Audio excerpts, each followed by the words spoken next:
যারা সরাসরি গণহত্যার সাথে জড়িত। 1150 মানুষ হত্যা করেছে এই দেশে 5 তারিখের আগ পর্যন্ত।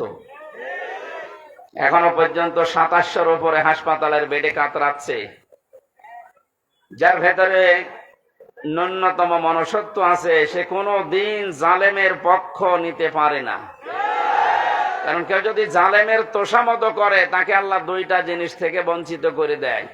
1 নম্বরে সে মরণের সময় ঈমান পাবে না, 2 নম্বরে ওর জন্য নবীর সুপারিশ হারাম।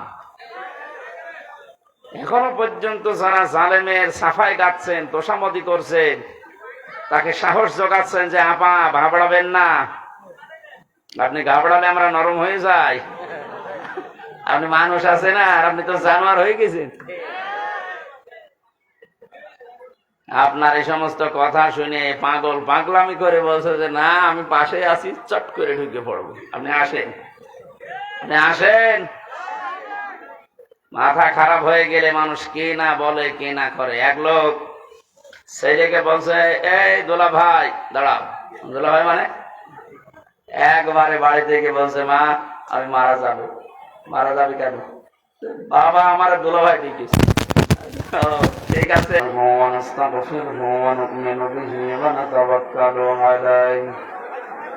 ونعوذ بالله من شرور أنفسنا ومن سيئات أعمالنا من يهدي الله فلا مضل له ومن يضلل فلا هادي له ونشهد أن لا إله إلا الله وحده لا شريك له وأشهد أن محمدا عبده ورسوله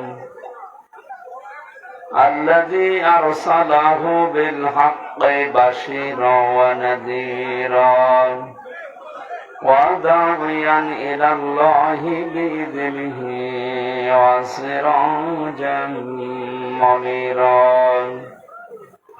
فقد قال الله تعالى في كلامه المجيد وبرهانه التوحيد এই কথা বন্ধ করুন, চুপ করেন। আবার কথা বলে কেন? চুপ করেন, এবার তেলাওয়াত করেন।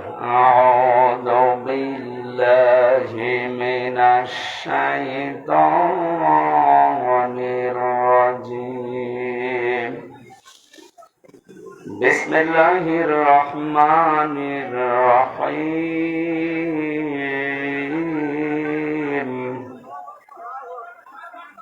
لقد صدق الله رسوله الرؤيا بالحق لتدخلن المسجد الحرام إن شاء الله آمنين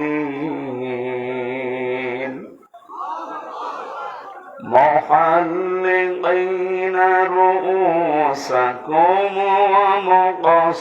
ومقصرين لا تخافون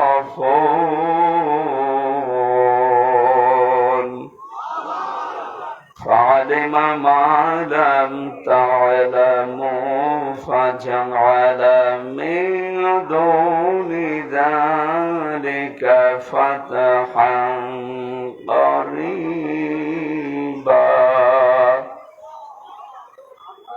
والذي أرسل رسوله بالهدى ودين الحق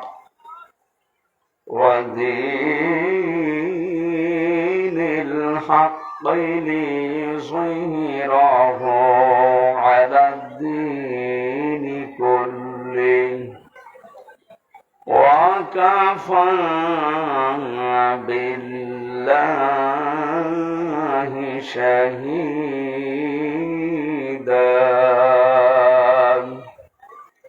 صدق الله العظيم. عن أبي هريرة رضي الله تعالى عنه قال قال النبي صلى الله عليه وسلم من تمسك بسنتي عند فساد أمتي فله أجر 100 شهيد رواه ابن ماجه وما زادهم إلا إيمانا وتسليما اللهم صل على محمد وعلى آل محمد كما صليت على إبراهيم এই জায়গাটা একটুখানি ধরে দিলে তো হয় ঠিক আছে এখানে দাঁড়িয়ে আছেন কারা বসেন তো বসেন كما صليت على إبراهيم وعلى آل إبراهيم إنك حميد مجيد اللهم بارك على محمد وعلى آل محمد كما باركت على إبراهيم وعلى آل إبراهيم إنك حميد مجيد سبحانك لا علم لنا إلا ما علمتنا إنك أنت العليم الحكيم الحمد لله দিনাজপুর জেলার সিরির বন্দর থানার অন্তর্গত বেন্নাকুড়ি হরিহরপুর উচ্চ বিদ্যালয় ময়দানে দক্ষিণ নগর মেকারপাড়া জামে মসজিদের উন্নয়ন কল্পে তাফসীরুল কোরআন মাহফিলের স্বনামধন্য সভাপতি limestone resort and tourism limited Dhaka সম্মানিত ব্যবস্থাপনা পরিচালক বড় ভাই আলহাজ মাওলানা জাহাঙ্গীর আলম সহসভাপতি মাওলানা হায়দার আলী প্রধান অতিথি additional director Bangladesh bank Rangpur আপনাদের এলাকার সন্তান মনে হয় নাকি জনাব মোহাম্মদ লুৎফর রহমান আতালাল্লাহু উমরাহু ওয়া বারাকাল্লাহু ফি হায়াতি মাইক কি এটা মনে হচ্ছে যে রওশনের সাথে জীবন যৌবন সব শেষ হয়ে গেছে মাইক নিয়েছেন কি জেলা শহরের মাইক নিয়ে আসবে না কি মাইক নিয়েছে বিশেষ অতিথি আলহাজ মঈনুদ্দিন শাহ প্রধান অধ্যাপক জনাব মোহাম্মদ মুখলেসুর রহমান শাহ পৃষ্ঠপোষকতা আছেন আলহাজ আব্দুল মান্নান শাহ জনাব মামুনুর রশিদ মামুন সহ এতক্ষণ যারা আলোচনা রাখলেন দিনাজপুরের সন্তান মাওলানা হারুনুর রশিদ মাওলানা আমিনুল ইসলাম যত মানুষের নাম দেখছি এদের একটা নাম বলে দোয়া করতে গেলে আরো 10 মিনিট লাগবে একবার দোয়া করে দিলাম নাকি হবে না হবে রাফা'না লাকা যিকরা একেবারে কোরআনের আয়াত দিয়ে দোয়া করে দিলাম যার যে মর্যাদা ঈমান আর আমল অনুযায়ী আল্লাহ যেন দুনিয়া আখিরাতে বাড়িয়ে দেয় আপনাদের আমিন বলা শুনে বোঝা যাচ্ছে যে মানুষগুলো 2 নাম্বার জবান খুলে বলেন তো আমিন এতক্ষণ আলোচনা রাখলেন মাওলানা হোসাইন আহমেদ মাহফুজ সেই চুয়াডাঙ্গা থেকে এসেছে সামনে বসা আছেন আপনারা মুসলমান ভাই বোনেরা অন্য ধর্মের যারা আছেন ওয়েলকাম জানাচ্ছি গত পরশুদিনও দিনাজপুরের মাটিতে 10 জন অমুসলিম ইসলাম গ্রহণ করেছে আমাদের কাছে আরাইতান নাসা ইয়াদখুলুনা ফি দীনিল্লাহি আফওয়াজা হে নবী আপনি দেখতে পাবেন দলে দলে পালে পালে মানুষ ইসলামে প্রবেশ করছে আমরা সেই দৃশ্য এখন শুরু করে দিয়েছি আমার সারা বাংলাদেশে একই অবস্থা কয়েকদিন আগে চুয়াডাঙ্গায় 2 জন স্বামী স্ত্রী এর আগে গাইবান্ধায় 1 জন এরপরে এবারে 10 জন যেভাবে মানুষ ইসলামে আসা এগুলো তো অমুসলিম মুসলমানদের ভেতরে যারা মাঝারি আর ছোট জালেম ছিল বড় জালেম তো সব পালিয়েছে মাঝারি আর ছোট জালেম যারা ছিল তারাও এখন দিশেহারা এদিক ওদিক না পেয়ে তারা এখন দলে দলে পালে পালে ইসলামে আসতেছে মানে বোঝা যাচ্ছে যে এতদিন ওরা আসল মুসলমান ছিল না কারণ যারা জুলুম করে ওরা মুসলমান থাকে না কথা বুঝতেছেন? যারা জালেম এরা আল্লাহর মামলার আসামি। আমাকে মামলা দিয়েছিল এদেশের যিনি দায়িত্বে ছিলেন উনি, কিন্তু আল্লাহ মামলা দেবে ওনার বিরুদ্ধে, কারণ উনি জালেম গণহত্যাকারী হিসাবে তামাম দুনিয়া এখন স্বীকৃতি পেয়ে গেছে। তামাম দুনিয়ায় 228টা রাষ্ট্র, 57টা মাত্র মুসলমান রাষ্ট্র, বাকি সব তো ইহুদি খ্রিস্টান বৌদ্ধ হিন্দু। এগুলো দুনিয়ার সবাই এখন ঘোষণা দিচ্ছে যিনি পালিয়ে গেছে। গত 2 দিন আগে তার ছেলে স্ট্যাটাস দিয়েছে, আমার মা কুকুরের মতো পালিয়ে গেছে। কি সুন্দর স্ট্যাটাস দেখেছে, আমার মাকে দেশের মানুষ কুকুরের মতো তাড়িয়ে দিয়েছে। সুবহানাল্লাহ। সুতরাং যিনি পালিয়ে গেলে তিনি সহ যারা দোসর ছিল, জালেমদের বড় বড় দোসর গুলো, যারা সরাসরি গণহত্যার সাথে জড়িত, 1150 মানুষ হত্যা করেছে এই দেশে 5 তারিখের আগ পর্যন্ত। এখনো পর্যন্ত 2700-র উপরে হাসপাতালের বেডে কাতরাচ্ছে। যার ভেতরে ন্যূনতম মনুষ্যত্ব আছে, সে কোনো দিন জালেমের পক্ষ নিতে পারে না। কারণ কেউ যদি জালেমের তোষামত করে, তাকে আল্লাহ 2টা জিনিস থেকে বঞ্চিত করে দেয়।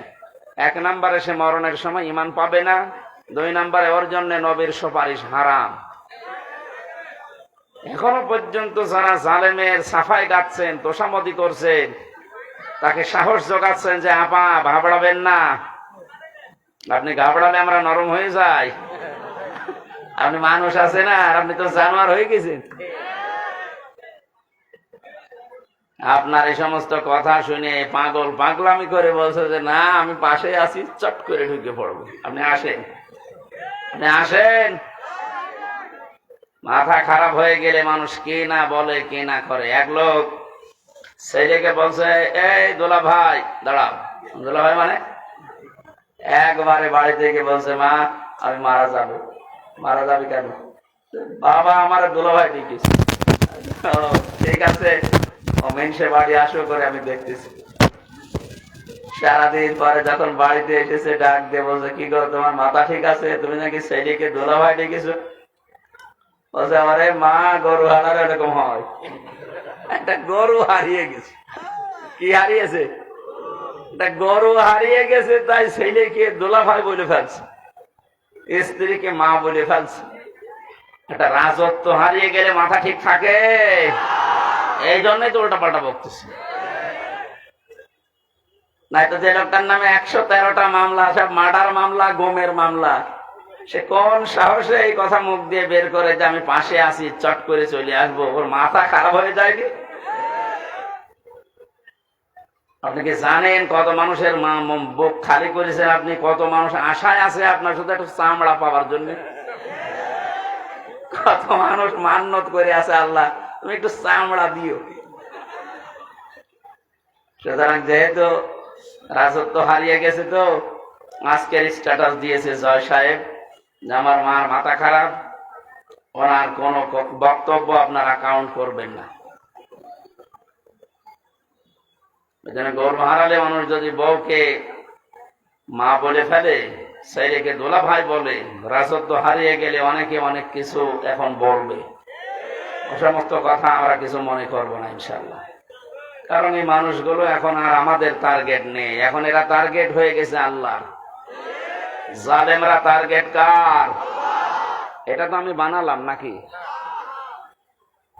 সূরা শুরা 25 নাম্বার পারা 6 নাম্বার পৃষ্ঠা 13 নাম্বার লাইনের 42 নাম্বার আয়াতের প্রথম অংশে আছে, ইন্নামাস সাবিলু আলাল্লাযীনা ইয়াযলিমুনান নাস। আল্লাহ পাক বলেন, অবশ্যই আমি আল্লাহ নিজে মামলা দায়ের করব যারা মানুষ হয়ে মানুষের উপরে জুলুম করেছে। শব্দের দিকে খেয়াল করেন তো, যেহেতু আলেম আছে এখানে, আল্লাহ ইয়াজলিমুন কেন দিলেন? 2টা শব্দ নিয়ে কালটা গঠিত, 2টা কাল আছে এর ভেতরে, 2টা সময় আছে, বর্তমান, ভবিষ্যৎ, প্রেজেন্ট, ফিউচার। আল্লাহ ইয়াজলিমুন আল মুসলিমুনা দিতে পারতেন যে মুসলমানদের উপরে যারা জুলুম করেছে। আল্লাহ দিয়েছে ইয়াজলিমুন আন নাস, হিন্দু কি মানুষ না? কথা বলে না কেন? খ্রিস্টান মানুষ না? এ পৃথিবীতে যে ধর্মের অনুসারী হোক না কেন, লোকটা তো মানুষ। মানুষ হয়ে যদি কেউ মানুষের উপরে জুলুম করে, ভবিষ্যতেও যারা করবে, এরা আল্লাহর মামলার আসামি। এতদিন যারা করেছেন এই 15.5 বছর, আপনি আর কিছু না বিশ্বাস করেন, সূরা সূরার এই 42 নম্বর আয়াতের প্রথম অংশ 100% বিশ্বাস করতে পারেন, আপনি কিন্তু আল্লাহর কেসের আসামি। এই যে একটা গরিব মানুষ, মাওলানা হারুন, দিনাজপুরে বাড়ি, এ যদি আমার বিরুদ্ধে মামলা দিত, আমি ওই সময় যে জায়গায় ছিলাম আকিস গ্রুপে, বাংলাদেশের ওরা 3-4 জনের ভেতরে একজন, কত টাকা লাগবে ওরে টাকা দিয়ে 2-3 দিনের ভেতরে আমি বের হয়ে চলে আসতাম। কি কথা বলে না কেন? পারতাম না? ওরা আমাকে গাড়ি চড়তে দিয়েছিল 1.25 কোটি টাকা, সেখানে ওরা কয় কোটি টাকা দিলে তো আমি চলে আসতে পারতাম। যেহেতু আমরা মামলার বাদী হারুন না, সভাপতি সাহেব না, একেবারে সরাসরি রাষ্ট্র, তার টাকা খাবেন না ওইভাবে। যারা মামলার বাদী যত বড় হয়, মামলা তত জটিল হয়। 3টা বছরের ভেতরে বহু চেষ্টা চালিয়েছে আমার পরিবার, আমার দল মিলে, কোল কিনারা করতে পারে নাই, কিচ্ছু হয়নি। 3 বছরে মামলা যেখানে ছিল ওই জায়গায় পড়ে আছে, অথচ কয়েকদিন আগে আমার মামলা সবগুলো ঢিসমিস হয়ে গেছে। মনে করলাম, বলি যে বিচারপতি, 3টা বছর তো মামলা আপনার কাছে ছিল, কিছুই তো করলেন না। আজকে মামলা দেখে বলছেন যে কোনো মাল নেই, কি দিয়ে বিচার করব? যা সব খালাস করে দিলাম। এতদিন বললেন না কেন?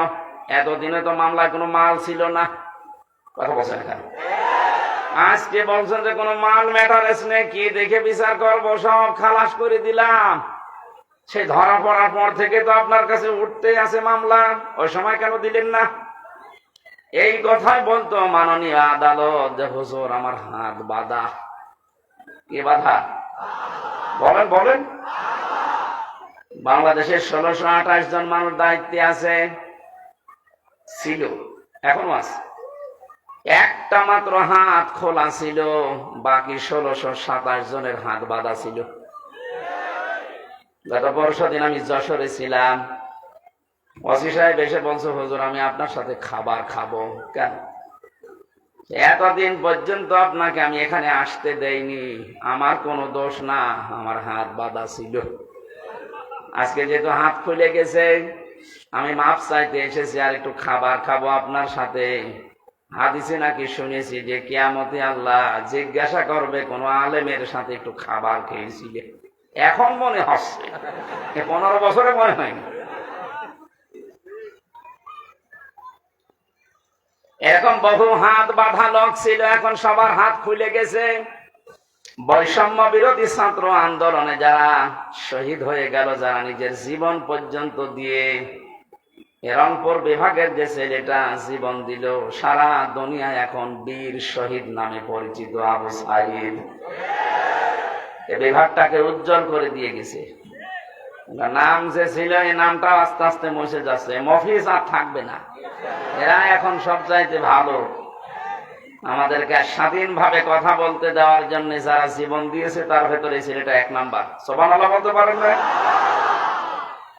আল্লাহ যেন শাহাদতের সর্বোচ্চ মাকাম রংপুরের আবু সাইদ শহীদকে দান করে, বলেন আমিন।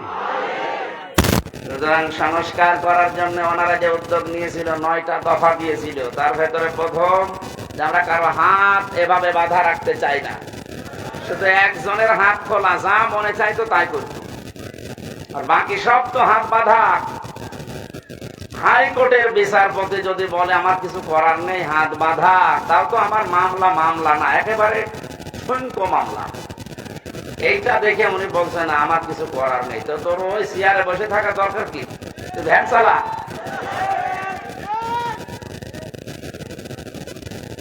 আল্লাহ বিশাল জগদ্দল পাথর আমাদের বুকের উপর থেকে নামিয়ে একটা স্বস্তি, শান্তি, একটা নিরাপত্তা আমাদেরকে দিচ্ছেন। আমি ওই ধাঁচে একটা তেলাওয়াতকৃত আয়াত সামনে আপনাদের দিয়েছি। তাফসীরুল কোরআন মাহফিল লিখে দিয়েছেন, আমরা তাফসীর আকারে কথা বলার চেষ্টা চালাবো ইনশাআল্লাহ। মনে করলাম যেটা মনে হয় সিরাত মাহফিল, যেহেতু তাফসীর মাহফিল লিখেছেন আমরা তাফসীর আকারে কথা বলবো। আল্লাহ যেন আমাদের তৌফিক দেন। জাহাঙ্গীর আলম ভাই বলছিলেন একটা স্বস্তি লাগছে, একটা আনন্দ লাগছে, আমাদের আসলে একটা আনন্দ লাগছে। কোন নিয়ামত পাওয়ার পরে যদি তিনটা বিষয় আপনার সামনে আসে, তাহলে আপনি মনে করবেন যে আপনি নিয়ামতের শুকরিয়া আদায় করেছেন। কয়টা? এটা একটা নিয়ামত না? এই যে মুক্ত ভাবে জীবনে কথা বলতে পারছি এখন, উনি বলছিলেন না যে এখন আর অনুমতি নেওয়া লাগবে না। হ্যাঁ, আসলে তাই। সারা বাংলাদেশের 56,000 বর্গ মাইল।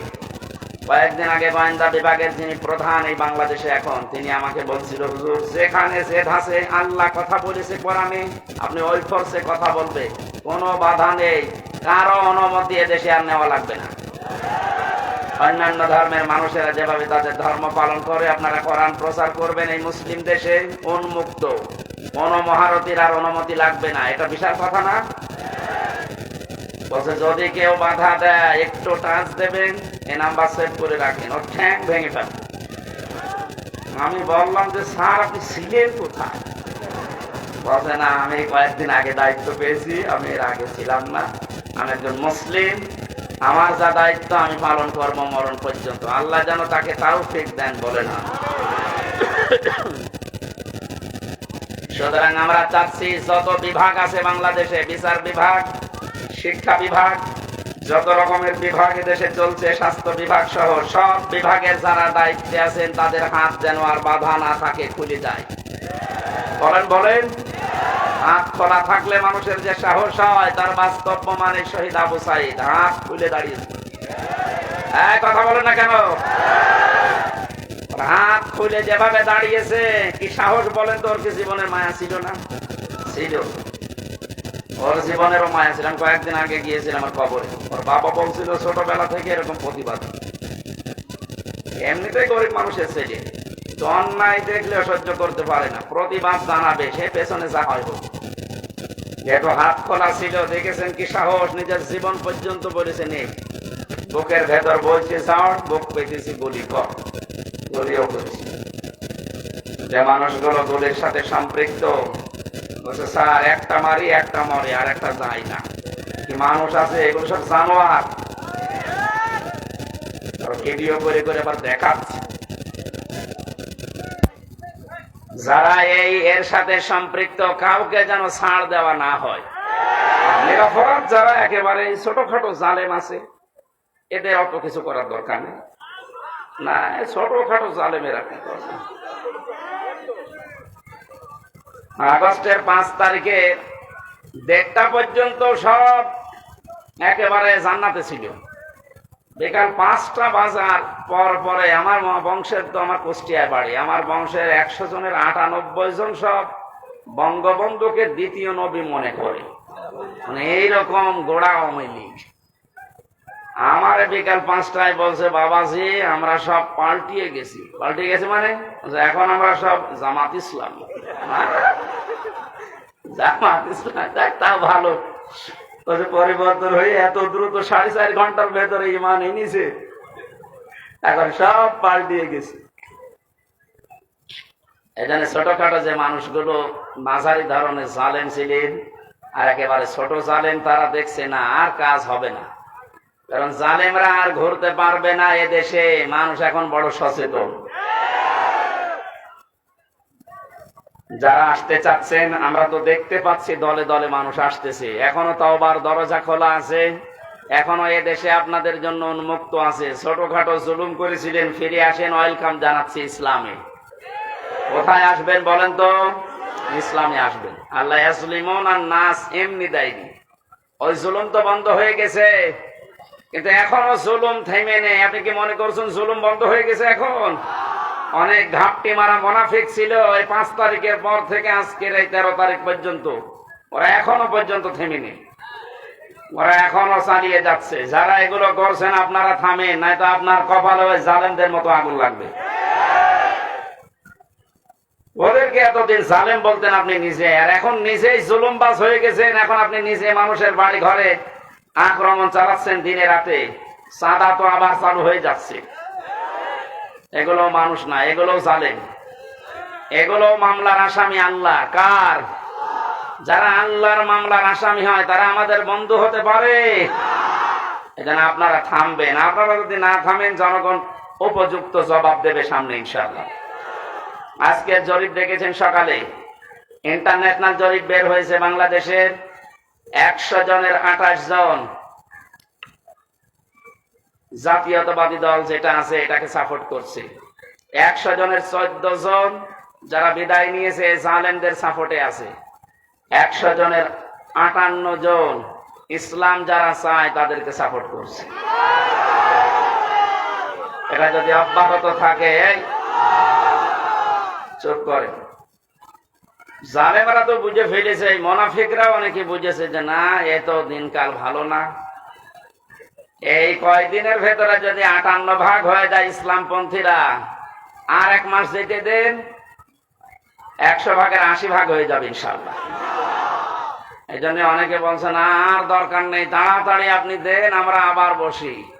আবার বসি মানে জায়গাটা যদি ক্লিয়ার না করে ওই জায়গায় দেন, আবার তো দিনের ভোট রাতে হবে। এক লোক বিয়ে করে কেবল বাসর ঘরে ঢুকবে, দাদি শাশুড়ি এসে বলছে দেখো আমার কিন্তু একটা পতি চাই। অনেক মাথা নিচু করে বলছে দোয়া করেন, হবে। শাশুড়ি এসে বলছে বৌমা যাই করো, আমার কিন্তু নাতি চাই। ঠিক আছে, দোয়া তো করে। ননদ এসে বলছে আমার ভাতিজা চাই। দেবর এসে বলছে আমার ভাগ্নি চাই। স্বামী এসে বলছে তুমি কি করবা জানি না, আমার কিন্তু বেবি চাই। বউ এবার মুখ উঁচু করে বলছে স্বামী আপনার বংশের কি সব পাগল? কেবল আসলাম, এখন কিছুই হইল না, আর আপনারা এক একজন বেবি চান, ভাতিজা চান, পতি চান, নাতি চান। আমার সময় তো দেবেন 10 মাস 10 দিন। সময় না দিয়ে যা করেছেন, আরম্ভ করেছেন, আমি পাবো কোথায়? আমি কি ওগুলো ফ্ল্যাক্সি লোড করে সাথে নিয়ে আসবো? তো যাদের আমরা দায়িত্ব দিয়েছে ছাত্র জনতা মিলে, এরা কি ফ্ল্যাক্সি লোড করে নিয়ে আসবে? এই জায়গাগুলো পাল্টাতে হবে না? এটা সময় তো দেবেন অন্তত 10 মাস 10 দিন। আর কথা বলেন না কেন? এখনই লাফাচ্ছেন। জামাতে ইসলামের কেন্দ্রীয় আমির ডাক্তার শফিকুর রহমান জানিয়েছে আমরা সময় দিতে চাই, যৌক্তিক এবং সম্মানজনক একটা সময় চাই। যে সমস্ত জায়গাগুলো এই 15.5 বছরে পুরাটা নষ্ট হয়ে গেছে, আপনি একটু ভাবেন তো কত বড় দুর্নীতিগ্রস্ত হলে জাতীয় মসজিদের ইমাম পালিয়ে যায়। কেন্দ্রীয় মসজিদ বাইতুল মোকাররমের ইমামও পালিয়ে গেছে। কোথায় ছিল দেশটা? প্রত্যেকটা দিক আর বিভাগ এরকম। এই সুনামগঞ্জের সাল্লায় দেখলাম একটা ইসলাম শিক্ষা পড়াচ্ছে হিন্দু টিচার। আপনি বলেন হিন্দু, সে ইসলাম শিক্ষা পড়াচ্ছে, কোথায় নামিয়েছে ইসলামকে? শিক্ষা ব্যবস্থা কোথায় নিয়ে গেছে? প্রত্যেকটা জায়গা এরকম। বিচার বিভাগ কোথায় গিয়েছিল আপনি টের পাননি? কালামানিকের দিকে তাকিয়ে বিসি উড়ে গেছে। মানুষের কি রাগ বলেন তো, যে জায়গা আর দেখতে পাইনি এমন জায়গায় লাগিয়েছে যে ছাতা বিসি শেষ। কে যেন ডাবিং করে বলছে তাই বলে আমার বিসিতে মারবে? লজ্জা আছে ওর? এই শয়তান জায়গায় থাকতে যে জুলুম অত্যাচার করেছে, আল্লাহকে ভুলে গেছে নাকি? ওয়ালা তাহসাবান্নাল্লাযীনা ওয়ালা তাহসাবান্নাল্লাযীনা যালামু, হে নবী আপনি কি মনে করেন ওয়ালা তাহসাবান্নাল্লাহা গাফিলান আম্মা ইয়ামালুয যালিমুন? নবী আপনি কি মনে করেন যে আমি জালেমদের সম্পর্কে একেবারে বেখবর হয়ে বসে আছি, আমার কোনো খোঁজ খবর নেই? সবচাইতে বেশি খবর রাখে আমি জালেমদের। আল্লাহ যে জালেমদের খবর রাখেন এটার বাস্তব প্রমাণ দেখেননি? আর কি দেখবেন বলেন তো? আমার জীবনে সব পূরণ হয়ে গেছে। ও কালা মানিক যেদিন খেজুর পাতায় না কলা পাতায় ছিল, ওই দিন আমার মন ভরে গেছে। যা, আর কিছু লাগবে না। আল্লাহ যদি দুনিয়া আর কিছু নাও দেখায়, আমার আর কিছু দেখার দরকারও নেই। এই জন্য বলছি সংস্কার যখন আরম্ভ হয়েছে বাংলাদেশের 1628টা চেয়ারের একটা চেয়ারেও যেন আর কোনো আগের লোক না থাকে, ইমিডিয়েটলি তাড়াতাড়ি এই জায়গাগুলো পরিষ্কার করে নতুন মানুষ ওখানে বসান। এরা না মাঝে মাঝে নতুন নতুন ইস্যু তৈরি করে আবার এই দেশটাতে পৃথিবীকে দেখাবে যে এখনো আমরা শান্ত হতে পারিনি। আমরা তো শান্ত আছি, এই কথা বলেন না কেন? এদেশে এখন যে যার ধর্ম ঠিক মতো নিরাপত্তার সাথে পালন করছে, কোনো অসুবিধা নেই। কিছু মানুষ যেহেতু চাচ্ছে এদেরকে যেন উপরে উঠতে না দেয়, ওরা চালিয়েছিল হিন্দুদেরকে দিয়ে, পারে নাই। আলে যখন পানি নেয়নি, দেখছে আলেমরা মন্দির পাহারা দেয়, তখন আর কি করবে? ওটা বাদ দিয়ে এবার চালিয়েছে প্রধান বিচারপতিকে দিয়ে, দেখি কিছু করা যায় কিনা। ছাত্র জনতা দেখলো না, তখন আর হালে পানি নেয়নি, আবার লাগিয়েছে আনসার। আনসার মানে সাহায্যকারী। কিসের সাহায্যকারীরা? শয়তানের সাহায্যকারী। এটা দিয়েও পারে নাই, ডাক্তারদের লাগিয়েছে, ওইটাও হালে পানি নেয়নি। আবার লাগিয়েছে গার্মেন্টস কর্মীদেরকে, ওইটাও যখন আর পানি নিচ্ছে না, ওদের যা চরিত্র, আমার মনে হয় এখন গলন্দ ঘাটের বেশ্যাদেরকে লাগাবে সামনে। যত কিছুই লাগেন না কেন, এ দেশের মানুষ কিন্তু এখন আর ঘুমিয়ে নেই। 58 যখন আজকের রিপোর্ট, আর কয়দিন যেতে দেন, 70 হয়ে গেলে এ দেশটা ইসলামের হাতে আসবে ইনশাআল্লাহ।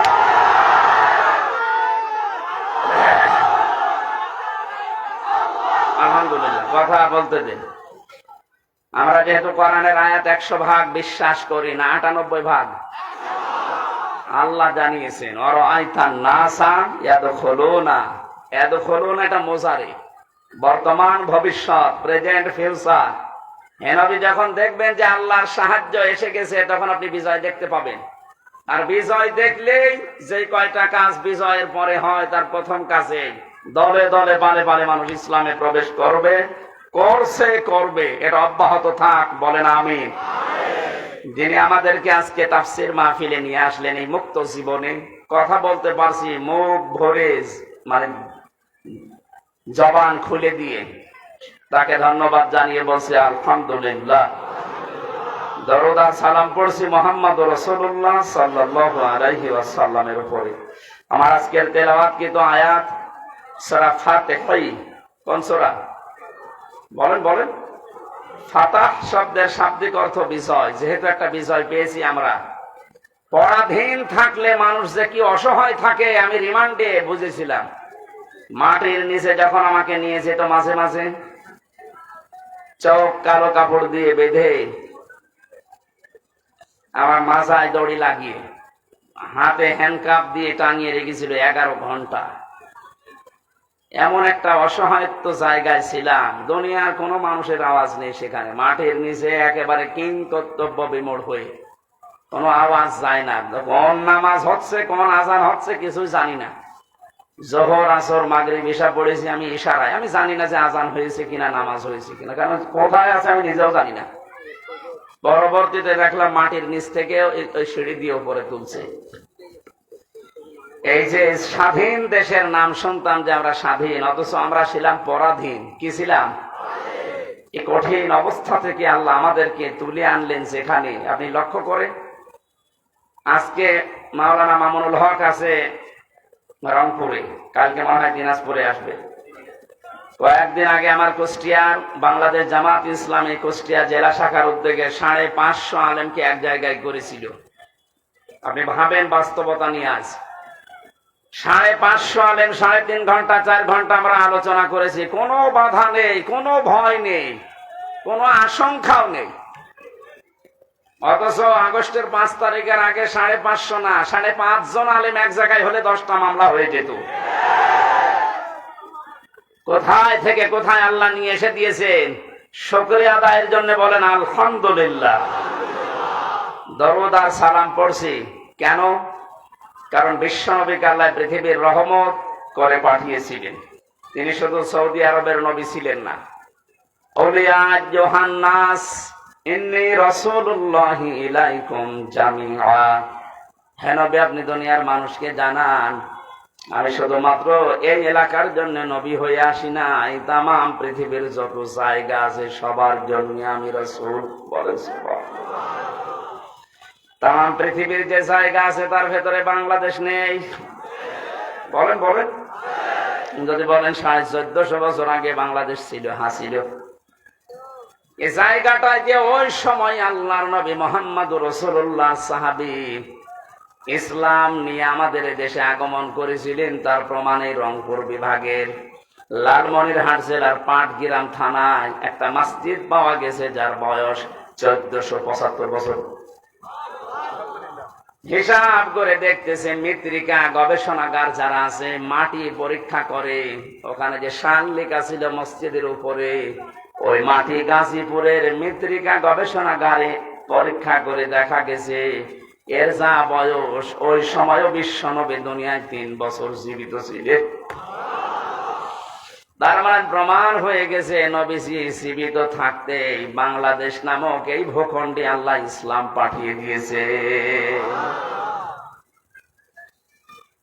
এই জন্য আমরা নিয়ামত হিসাবে রাসূলুল্লাহকে যারা পেয়ে কদর করে নাই, সম্মান দেয় নাই, আল্লাহ পাক কিন্তু সে নিয়ামতকে তাদের মাঝে রাখে নাই।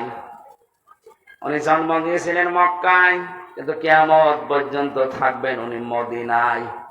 যেখানে আসলেন ওখানে কিন্তু বেশি দিন ছিলেন না, 63 বছরের ভেতরে মাত্র 53 বছর ছিলেন। কত বলেন বলেন? 53 বছর মাত্র জীবন কাটিয়েছেন সে মক্কায়। আর ওই 53 বছরের পর থেকে বাকি 10 বছর এবং এই 1450 বছর একাধারে যিনি যেখানে আছেন তার নাম মদিনা। তার নাম কি? ওই মানুষগুলো এত বেশি শ্রদ্ধা সম্মান জানিয়েছে, সাহায্য করেছে রাসূলুল্লাহকে, আল্লাহ এত বেশি খুশি হয়েছিলেন তাদের উপরে, কিয়ামত পর্যন্ত তাদের বুকের মাঝে আল্লাহ রাসূলকে রেখে দিয়েছেন।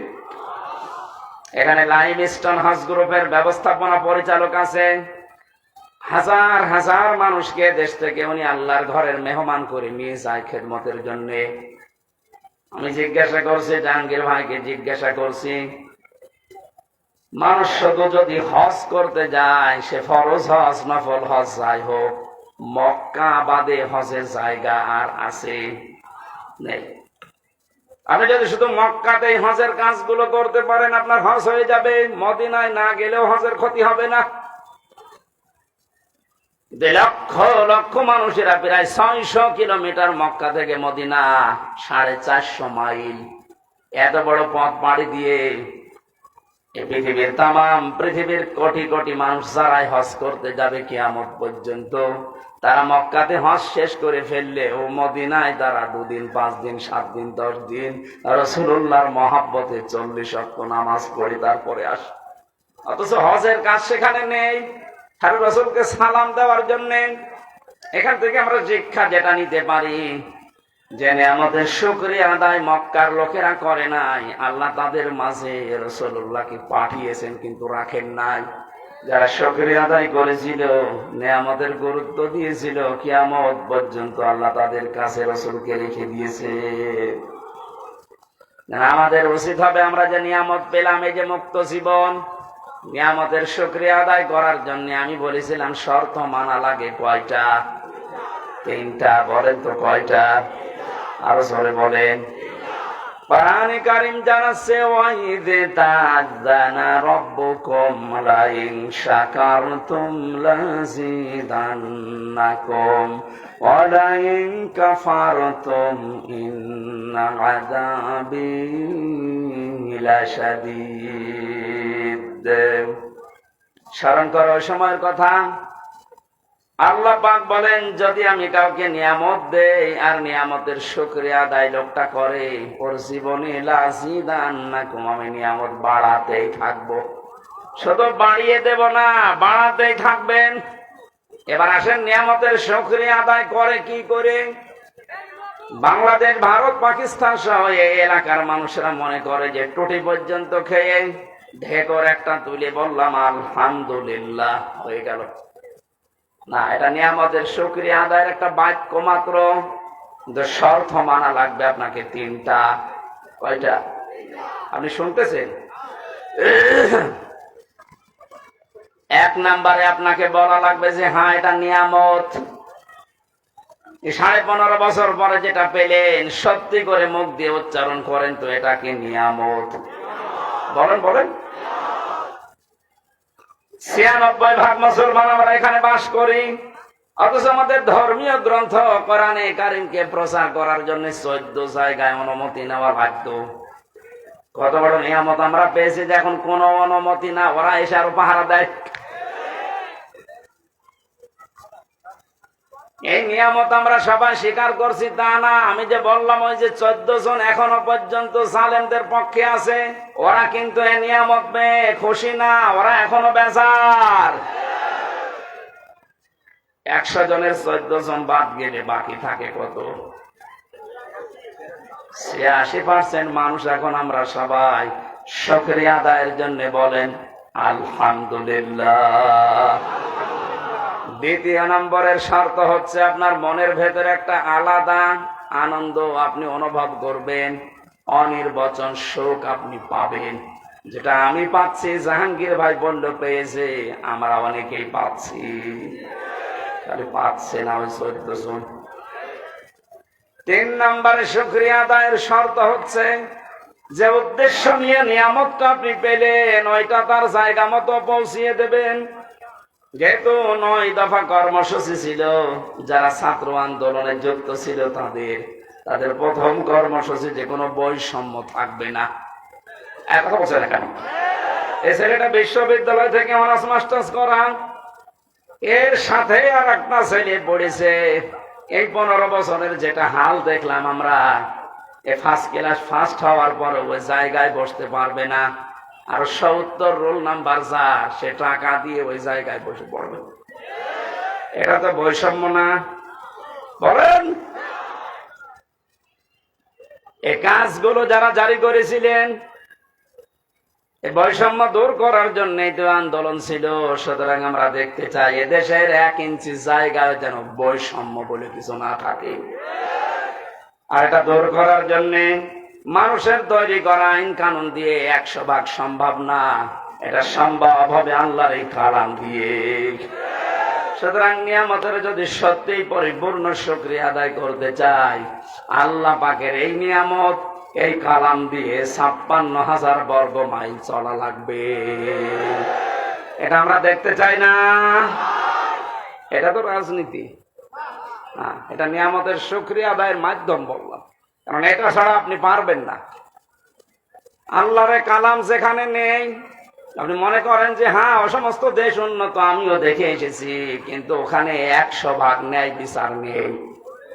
আমি যে সিঙ্গাপুর, মালয়েশিয়া, থাইল্যান্ড সহ কতগুলো দেশ ঘুরে আসলাম কিছুদিন আগে, ওখানেও দেখেছি শান্তি আছে, কিন্তু 100% ন্যায় বিচার ওই দেশে নেই। কারণ ওখানে আল্লাহর এই কালাম দিয়ে দেশ চলে না। আমান হাকামা বিহি আদালা, যারা কোরআন দিয়ে বিচার ফায়সালা করতে পারবে, নবীজি বলেন তারাই শুধু ন্যায় বিচার করতে পারবে। সুতরাং আমাদের এই দেশে যদি ইনসাফ কায়েম করতে চাই, ন্যায় বিচার দেখতে চাই, পৃথিবীর কোন মানুষের আইন দিয়ে হবে না, আইন লাগবে আল্লাহ।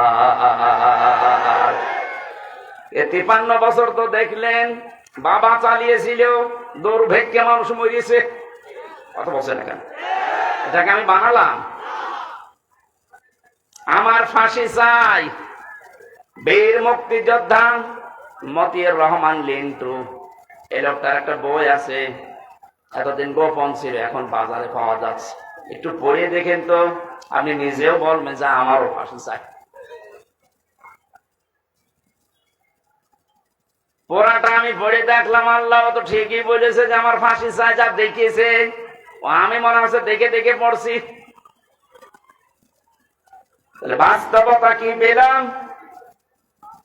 53 বছরের ভেতরে বাবা চালিয়ে যা সুখ দেওয়ার দিয়ে গেছে, স্বামীও চালিয়েছিল, চাচা চালিয়েছে আপনার রংপুরের। কথা বলছে বউ চালাইলো তো দেখলাম কেমন করে চালাই, ভাবিও চালিয়েছে। কাঙ্ক্ষে তো মানে ন্যায় বিচার শুধু মুখে বলে উড়িয়েছে যে ন্যায় বিচার কায়েম করছি না, কিচ্ছু করতে পারে নাই। ন্যায় বিচার কায়েম করার জন্য আল্লাহর এই কালাম লাগবে। একটু আশা হয় না, একটু তামান্না জাগে না মনে, যে আল্লাহর এই কালাম দিয়ে দেশটা চললে কেমন দেখা যায়, এটা আমরা দেখতে চাই। কারা কারা দেখতে চান দেখে লিল্লাহে তাকবীর।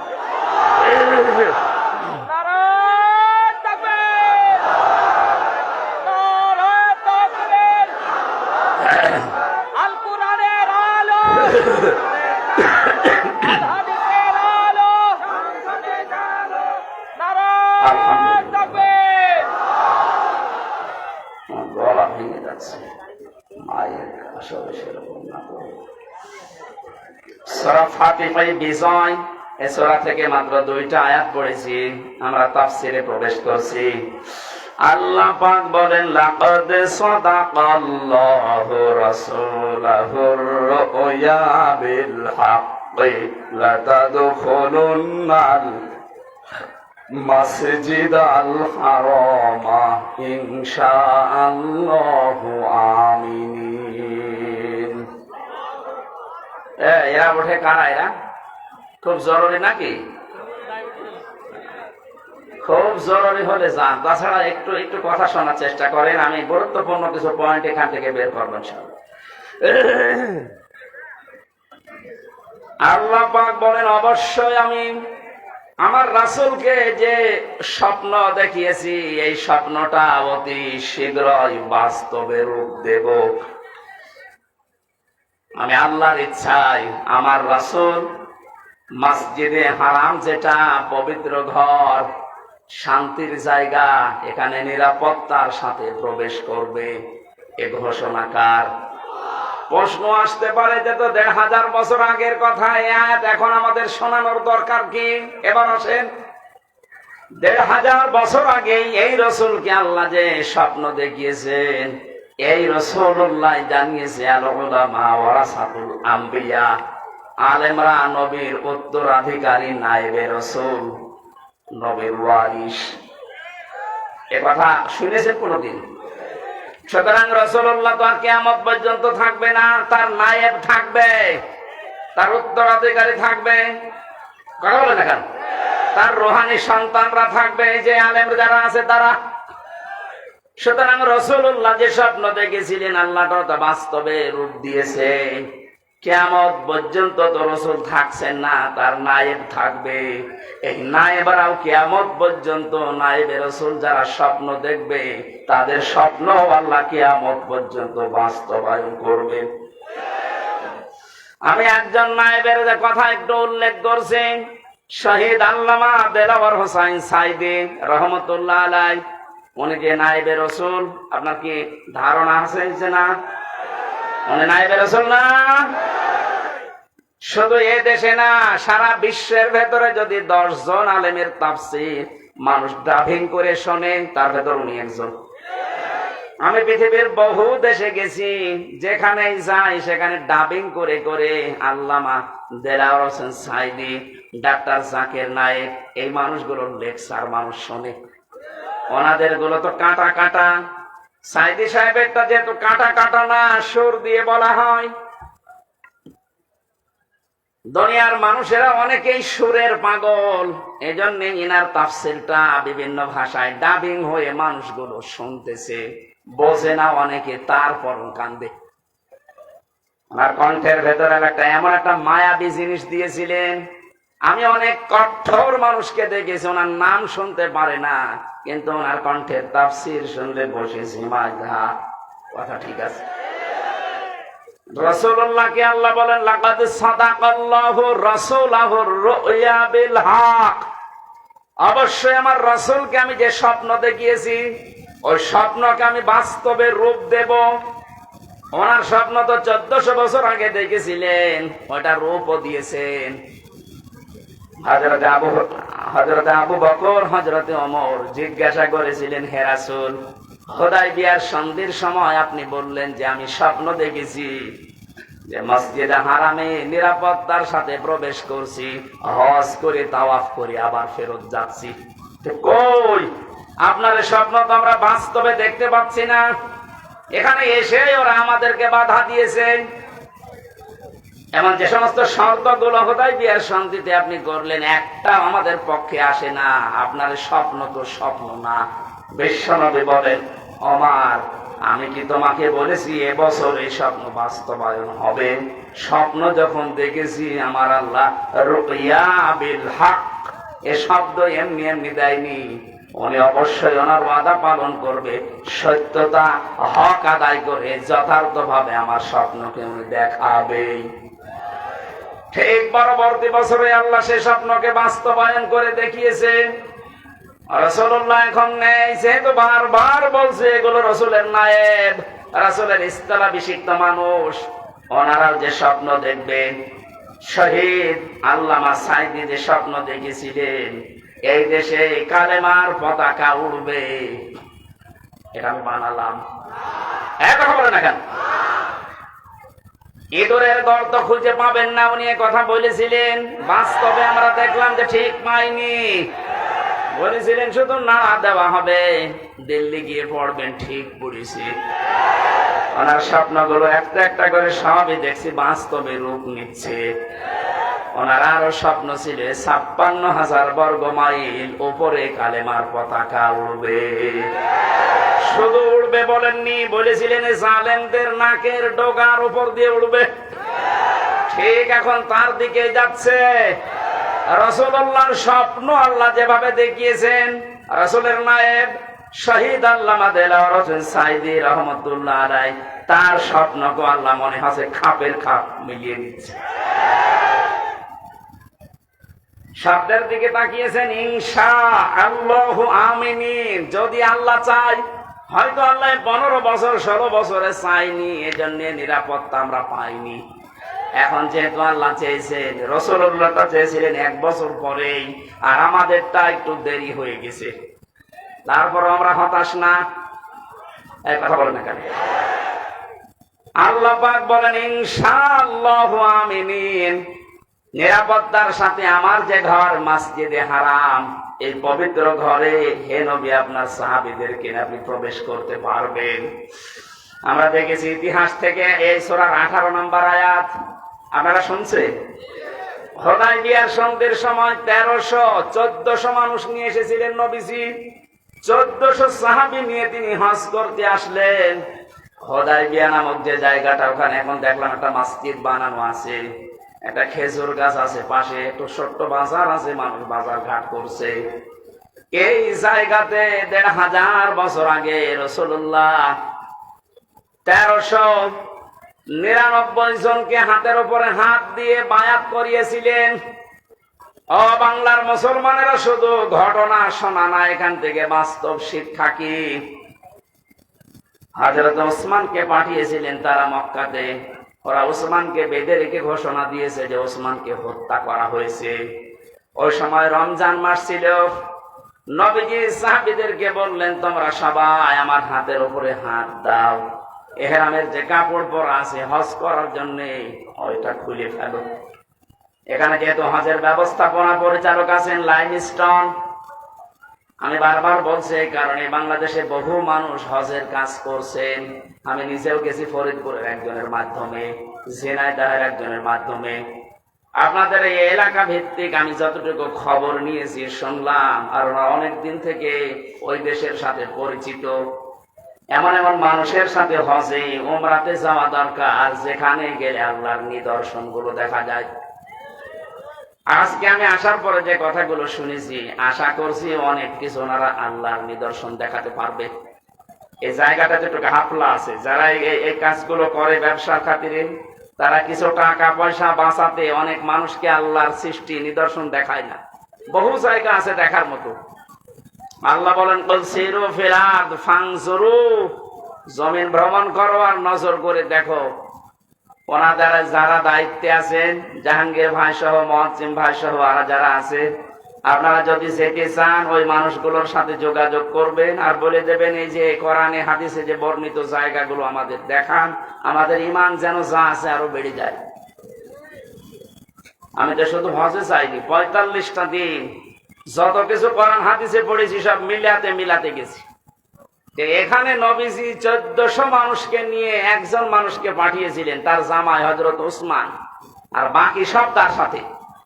যেই শুনেছে যে ওসমানকে ওরা হত্যা করেছে, শুধু এই খবরটা, অথচ হত্যা করে নাই, বেঁধে রেখেছিল।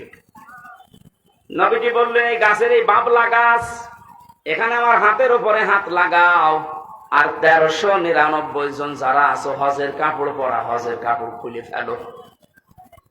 যারা আলেম আছেন বলেন তো, হজ করা অবস্থায় কাপড় খোলা না। কোন মানুষ যদি শরীরের পশম খুলে পড়ে যায়, তার ক্ষতি হবে হজের। হজের যে সমস্ত কাজগুলো আছে একটাও যদি আপনার ওয়াজিব যেগুলো উলট পালট হয়ে যায়, বিনা কারণে আপনি চুল টেনে ছিঁড়তে পারবেন না। কথা বুঝতেছে? যেখানে চুল টেনে ছিঁড়িয়ে বা এমনি চুল পড়িয়ে যদি টান দিয়ে তাহলে দম দেওয়া লাগে, হজের ক্ষতি হয়ে যায়। সেখানে আপনার এহরামের কাপড় নবীজি বললেন খুলে ফেলো, সাধারণ কাপড় পরো। নবী কি জানতেন না যে আমার ফরজ হজ নষ্ট হয়ে যাবে? জানতেন না? জানার পরও কেন করলেন? এবার আসেন দ্বিতীয় নম্বরে। ওই সময় ছিল রোজার মাস, রমজানে রোজা ফরজ। নবীজি বললেন সবাই ভেঙ্গে ফেলো রোজা, এখন রোজা রাখা লাগবে না, পরবর্তীতে দরকার হয় রোজা করে দিবা। ইসলাম আমরা কোন জায়গা থেকে কে কোথা থেকে নিচ্ছি জানি না, ইসলাম নেওয়া লাগবে রাসূলুল্লাহর কাছ থেকে। অমনি হিসাব মিলান, আজকে এই 1400 বছর পরে 1399 জন মানুষ নবীজির হাতে হাত দিলেন। আল্লাহ আকবারের আয়াত নাযিল করলেন ওই সময়, লাকাদ রাদিয়াল্লাহু আনিল মুমিনিনা ইয ইউবাইউনাকা তাহতাশ শাজারাতি ফাআলিমা মা ফি কুলুবিহিম ফানসালাস সাকিনাতা আলাইহিম ওয়া আসাবাহুম ফাতহান করিবা। শব্দ দিয়েছেন, দেখেছেন লাকাদ, অবশ্যই আমি আল্লাহ রাজি হয়ে গেছি। অথচ কাজ এখনো শুরু হয়নি। আল্লাহ বলেন আমি রাজি হয়ে গেছি। রাদিয়া এটা মাঝের সিগা, এটা অতীতের শব্দ। আল্লাহ গ্যারান্টি দিয়ে বলছেন আমি রাজি হয়ে গেছি আনিল মুমিনিনা, ওই মুমিনদের উপরে, তাহতা শাজারা, এটা বাবলা গাছের নিচে আপনার হাতের উপরে যারা হাত দিয়েছে, এই বায়াত যারা গ্রহণ করছে, ইয ইউবাইউনাকা, আপনার কাছে যারা শপথ নিচ্ছে, বাক্য বায়াত গ্রহণ করছে, এদের প্রত্যেকের উপরে আমি আল্লাহ রাজি হব না হয়ে গেছি। বলেন বলেন, চিন্তা করলেন না কোনদিন একটা শোনার পরে যে কেন আল্লাহ রাজি হয়ে গেল?